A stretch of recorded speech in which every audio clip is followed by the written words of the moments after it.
एक बार की बात है, निचले हिमालय की पहाड़ियों में बसे एक छोटे से शांत गांव में भरत नाम का एक जवान लड़का रहता था। भरत अपने गुस्सैल स्वभाव और अशांत मन के लिए पूरे गांव में प्रसिद्ध था। उसका मन हर समय विचारों से भरा रहता। विचारों के इस तूफान ने उसके मन को पूरी तरह से अशांत कर रखा था। शांति तो जैसे उसके जीवन से गायब ही हो गई थी।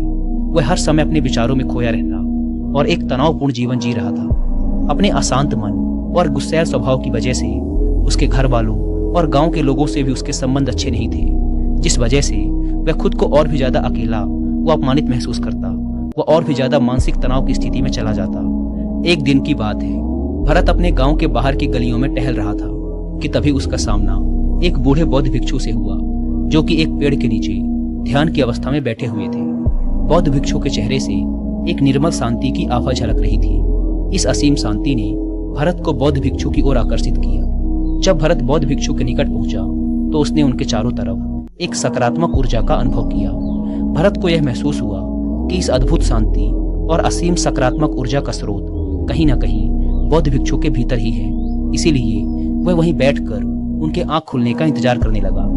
थोड़ी देर बाद जब बौद्ध भिक्षु ने अपनी आंखें खोली तो उन्होंने अपने सामने एक जवान लड़के को बैठा पाया, जो कि काफी तनावग्रस्त और नकारात्मक भावनाओं से भरा हुआ लग रहा था।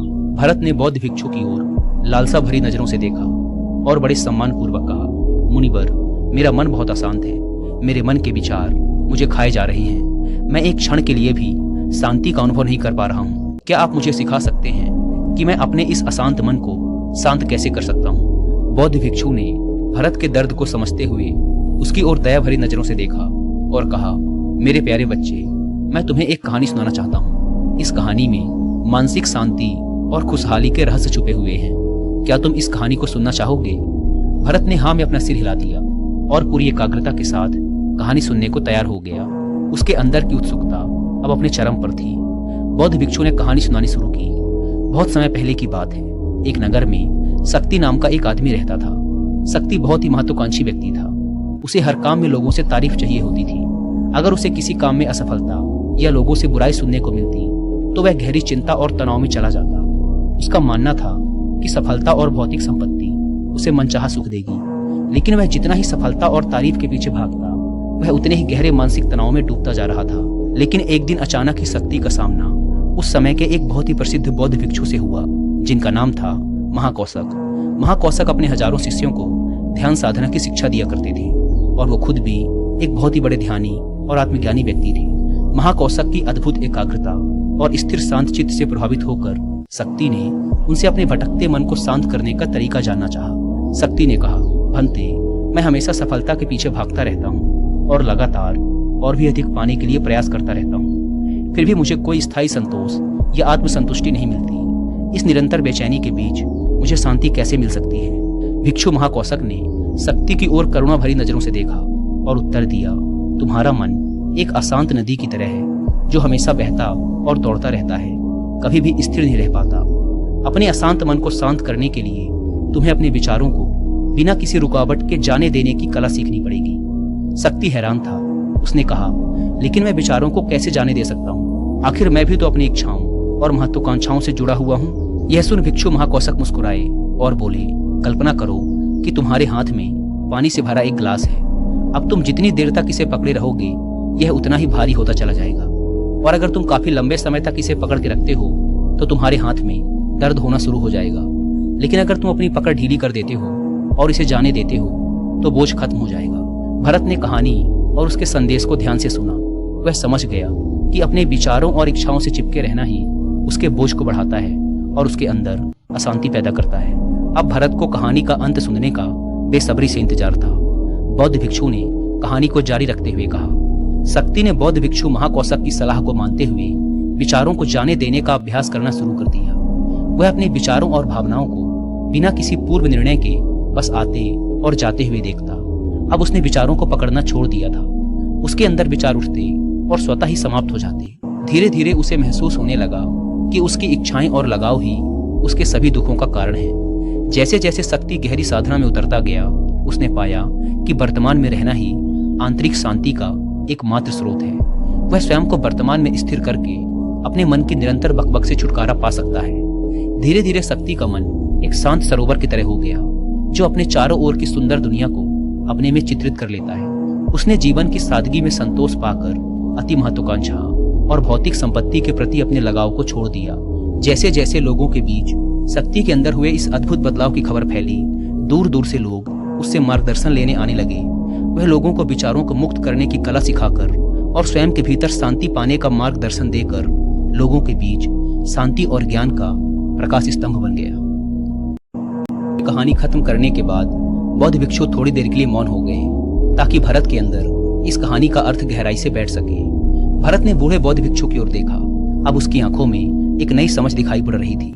भरत ने धीमी आवाज में फिर एक प्रश्न किया, मुनिवर, मुझे इस कहानी में ज्ञान दिखाई पड़ा, लेकिन मैं इस कहानी की शिक्षा को अपने जीवन में कैसे लागू कर सकता हूँ? मैं अपने अशांत मन को कैसे शांत कर सकता हूँ? भरत के इस ईमानदारी भरे प्रश्न पर बौद्ध भिक्षु गर्मजोशी से मुस्कुराए और फिर बोले, अशांत मन को शांत करने का अभ्यास आत्म जागरूकता से शुरू होता है। अपने अंदर उठने वाले विचारों को देखने के लिए हर दिन कुछ समय निकालो। वो भावनाएं जो तुम्हारे मन को उत्तेजित करती हैं, उन पर ध्यान दो। देखो कि वो कैसे आते हैं और आकाश में गुजरने वाले बादलों की तरह चले जाते हैं। भरत ने अपनी आंखें बंद कर ली और बौद्ध भिक्षु के बताए अनुसार अपने विचारों का अवलोकन करना शुरू कर दिया। जैसे ही उसने अपने अंदर उठने वाले विचारों पर ध्यान देना शुरू किया, उसे महसूस हुआ कि उसके भीतर चिंताओं, निर्णयों और इच्छाओं की निरंतर धारा बह रही है। केवल इस एहसास ने ही उसे एक अद्भुत शांति का एहसास करवाया। उसे यह भी एहसास हुआ कि वह इन सभी विचारों और भावनाओं से अलग है।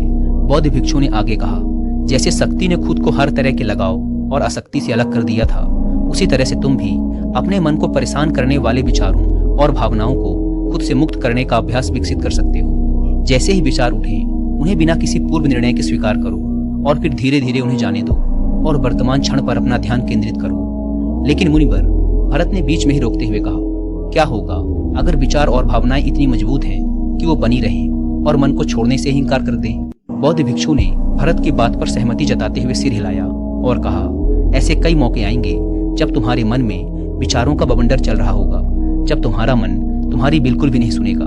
तो ऐसे समय में तुम्हें अपनी सांसों की ताकत पर विश्वास रखना होगा। बौद्ध भिक्षु ने एक बार फिर भरत को अपनी आंखें बंद करके अपने पेट के फूलने और पिचकने को महसूस करते हुए अपनी सांसों पर ध्यान केंद्रित करने के लिए कहा।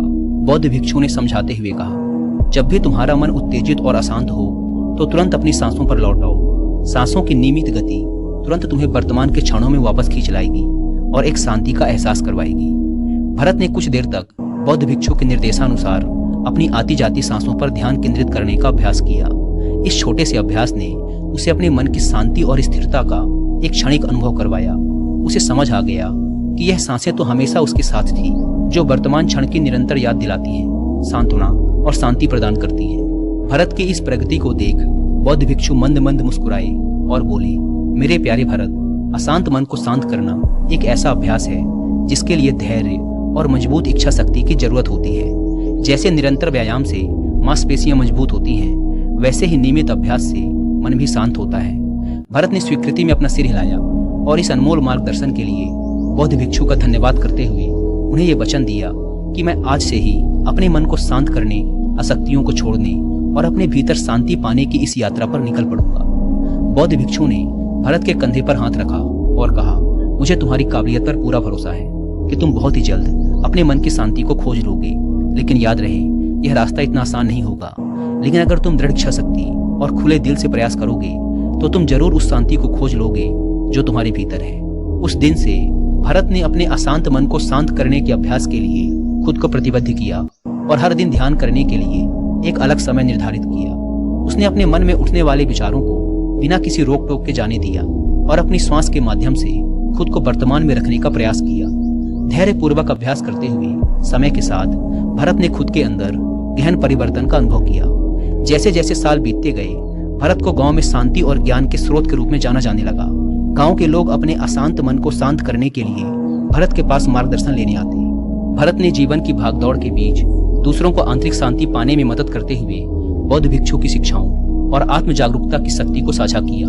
इसके साथ ही उसने लोगों को अपने विचारों को मुक्त करने और श्वास पर ध्यान केंद्रित करने की कला सिखाई। इस तरह वह गांव काफी फला फूला।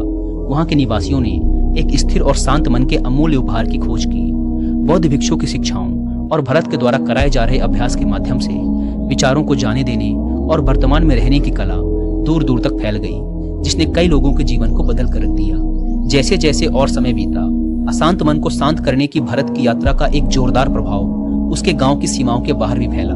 पड़ोस के गांवों और शहरों के लोग जब भरत के इस जादुई बदलाव की कहानी सुनते तो वह उससे सलाह लेने उसके पास चले आते। भरत उन लोगों के लिए आशा की किरण बन चुका था जो अपने मन के बोझ तले खुद को दबा हुआ महसूस कर रहे थे। भरत की शिक्षाएं सिर्फ सामूहिक प्रवचनों और ध्यान सत्रों तक ही सीमित नहीं थी, बल्कि वह रोजमर्रा के कामों को जागरूकता के साथ करने पर ज्यादा जोर देते थे। वह लोगों को याद दिलाते थे कि अपने विचारों और भावनाओं के प्रति जागरूक बनो। तुम दिन भर क्या बोलते हो, आसपास घटने वाली घटनाओं पर कैसी प्रतिक्रिया देते हो, इस पर ध्यान दो।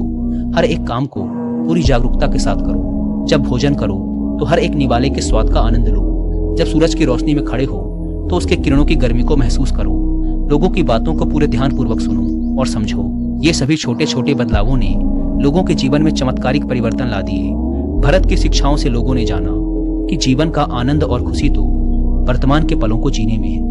दोस्तों, इसी के साथ यह कहानी खत्म होती है। उम्मीद करता हूँ कि आपको इस वीडियो से काफी कुछ सीखने को मिला।